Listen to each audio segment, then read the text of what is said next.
I like soda. Hello everyone, I am back, and if you're wondering why things seem so different, it's because there was an audio corruption, and I couldn't fix it, so my only option was to voice over in post. I don't have my brother with me, so it's just me today. So here we're just continuing, and I'm just gonna comment over the video footage, and whatever I feel like talking about. So here you could just see that shrink rate, which I don't think we commented on yet. It was interesting just about the idea of, we saw, if you've been noticing that shrink rate alters the enemy's properties because size affects how you can deal with an enemy in this game. For example, the enemy we just flamed, even when he gets big, he can still be torched, and that's the only way to defeat him, because he's too big to be charged. Meanwhile, the enemy with metal on him becomes completely invincible, and my issue with that is he goes from annoying to ridiculous. Here's a dragon by the name of Latif. I think I made a joke about Queen Latifah just because I was starved for puns.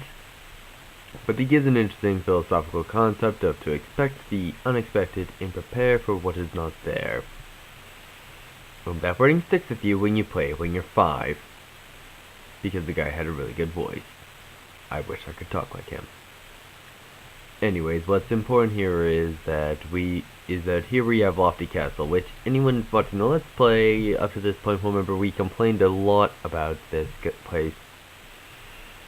Amusingly, this is the wrong place. The reason being that we got them mixed up. The place we were at, my brother actually had issues with, it's called Haunted Tower, because there's armor, and you have to use a power-up to defeat them. This place is... It's not that this place is easier, I don't know, there's a lot of platforming, and the enemies are quite strange, but there's not a bunch of inherently invulnerable enemies. Yes, even that guy's not invulnerable, because as you can see, we can burst his balloon. It's a bit like bursting a bubble. Anyways, we just fell into the bottomless pit that is the sky, which is an interesting concept, but I'll talk about that later. Here, though, it's a very interesting area. I don't know what those enemies are. They seem to be birds or flying pigs. I really don't know what that's supposed to be. This is probably because Weavers follows the nature that everything is in a dream, so Dark Passage is probably the closest to a nightmare. You know, what with the large dogs and scary turtles, and here we have weird little Cupid devils. And I imagine this is supposed to be the second place. I imagine we actually did in order, considering all things considered.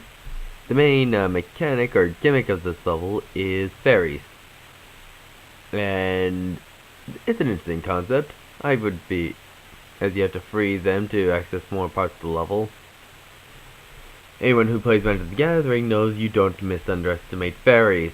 They're a bit of a tribal effect. I actually play a lot of Magic the Gathering. I'm currently playing a lot. I typically play the red, black, and white weenie types of decks. And alright, anyway, so that's Mudada.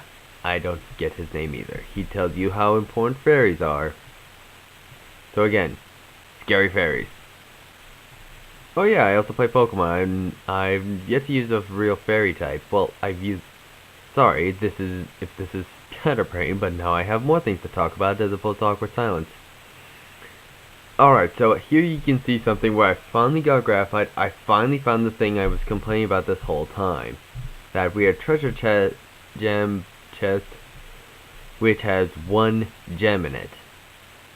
The point of that thing is so that you get at least a few gems, but no, they're just messing with you now. Also, I seem to notice that it seems completely random what different enemies drop. Like, it's not actually random, but you'd think it was. There's a key chest. Yes, there's a locked treasure chest that we can't torch or charge because it's made of stiff iron or something, I don't know. What I do know is that we freed the fairies who gave us a special whirlwind. It's special because it's colored. Interestingly, the fairies return, but the fairies are special. In Spyro 2, there's a character named Zoe who's a fairy. You'll see her when I play Spyro 2. Interesting. Oh. Anyways, but what's special is that she's not just a reskin. She's actually a different model, maybe a base, because fairies are kind of similar looking. You know, I take that back. Fairies are not similar looking, but cartoony fairies do seem similar. There's a... here's a little challenge that I seem to recall to me was annoying because I couldn't do it myself. Another thing, there's an interesting thing about those devil cupids, as I'm gonna call them now. You might have noticed from games where we have the audio, it makes a bit of a rrr sound when it dies. Oddly enough, this soundbite is reused in Spyro 3. And now that I mention it, I know people are gonna think I'm gonna play it, but I don't know if I want to play it. If only because that game is very difficult for the wrong reason. If I'll go further into this when I start playing Spyro 2, because that is my favorite game of the series. The first one is really good, but the second one changes a lot. Uzeni. He tells you about Supercharge. I don't know why he's telling us about Supercharge, because at this point, you've just played Treetops in order to have mastered Super... Oh, I am sorry, jeez. Why is it every time someone does a Let's Play, someone inevitably belches? Teach me to eat breakfast. Anyways, he got the last enemy, and he's so happy he's hopping. So next we just have to go to the Supercharge. Anyways, what was I saying? Wow, that's now I'm talking so much I'm losing my train of thought. This is my second time recording this. I had a window open, and the wind was causing some unpleasant interference. Hopefully that won't be the case here. What I do... Anyway, so... I believe my brother actually missed something. I don't know. No, wait, he hopped off the platform. Interesting... Okay, so... I keep stammering again. So... I think we're about halfway through this level, or halfway through our completion of the level. And I do apologize, by the way. I know I haven't uploaded a video. I've had so many issues with my computer and real life. Work has been busy with me, as has other things. So many of my projects have been kind of withering without my nourishment, and I do deeply apologize if anyone got really upset. And I didn't mean to just make you guys think I quit or something. If I were to stop something, I would at least inform you. I will try very hard to do that. And I'm not taking the series down or something. If anything, I will just leave it there like I do with Portal, which is never going to be finished. So sorry, any Portal fans. You're probably not going to get the closure. Maybe I'll upload what I got. Maybe. Anyways, what matters more here is So, oh, I know. Sorry, I was just thinking of something to talk about to pass the time.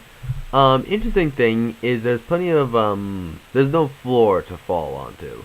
The areas get progressively harder, and in Dreamweavers, there's a lot of bottomless pits. However, I just saw something amusing. I don't know what he says, probably thank you. If you actually think about it, a bottomless pit is by a scientific definition, impossible. And the reason why I say that is because the concept of a bottomless pit is you keep falling. Except you fall because of gravity, and gravity attracts you towards the center of wherever you're going. For example, why we fall into if there's a big hole in the ground on Earth, you are attracted to the Earth's density at the center, which is a mass of metal, or according to some people, Cthulhu. That is not the proper pronunciation, and I will share for you the proper pronunciation now. It's more like that was me attempting to speak Eldritch. So that's the first. Anyways, so well, anyways, my point here is sorry. Still got the abomination in my throat. I am so sorry. I'm sorry. Oh, I think I did something to my microphone. Anyways,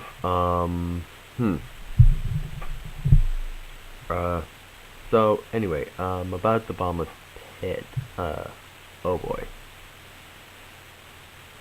Sorry, I have headphones so I can hear the playback, and I'm worried I messed up my microphone. I'm worried. So what? But okay, I'm just gonna talk about the bottomless pit. So a bottomless pit draws you towards the center, except if we dug a hole throughout the entire planet, we wouldn't keep falling like that. What would happen is, basically your mass would get stuck in the center, where most of the mass of the planet is, but you wouldn't fall out of the planet. That whole logic of dig a hole to China, you couldn't. You get stuck in the center and then be smushed by gravity. So, yeah, there's a bit of science for you from a guy who never took a science course in his life and is playing video games. The more you know. Alright. Here's a minute.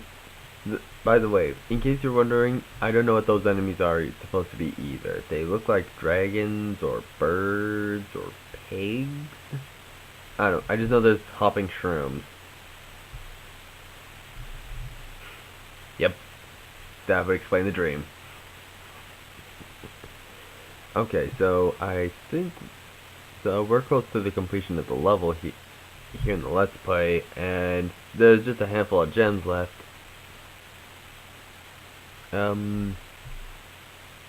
Yeah, really, yeah, that's the end of the level. So I hope this